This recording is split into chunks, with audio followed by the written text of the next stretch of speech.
çfarë hapësire, ku e marrin ujin, çfarë furnizimi, çfarë çmimesh kanë, çfarë atraksione, pse lozin aty fëmijët. Po, ke kap thelbin, kështu bëhet kjo. Po.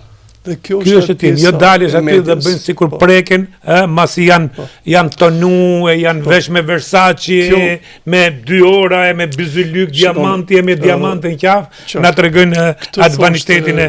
Këtë thoshte dikur te Arza Valani, është një pjesë që i sheh këto dhe nuk bën, dhe është një pjesë që i sheh dhe i përçmon. Ne tamam duhet bënim këtë pjesën që gjithmonë duhet të hapim syt njerëzve, duhet të tregojmë vërtet që si jetojnë këta njerëz. Për shembull në gjithë mediat tona, pjesën më të madhe e politike, ne nuk e dim si jetojnë më shqiptarët. Ke plotësisht drejtë. Ne nuk e dim me çfarë furnizohen, me çfarë. Ke plotësisht drejtë. Si mbijetojnë.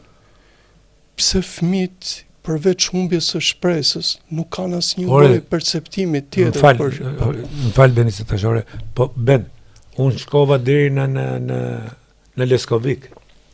Një natyrë që e ka beku Zoti, një gjelbrim, ato malet, bora, sikur po shkojshë me o taku me Zotin, të shifshe braktis, dhe më e dhimbshmja ishte nga Irashën, pastaj Irashën nga jugu, shef në përfshatën në shkolla të rënume, jo bosh, po të rënume. Këtu të regoti së qatarën e ke. Shkolla të rënume, nuk ishte një fëmijë, jo që s'kishte fëmijë, po ishte rënume shkolla, bosh. Edhe thojtë e ishte emri shkollës. Ky është mallkimi më i madh i Shqipërisë, braktisja dhe mbi të gjitha që ne nuk krijuam një model për shqiptarin për ta mbajtur në vend.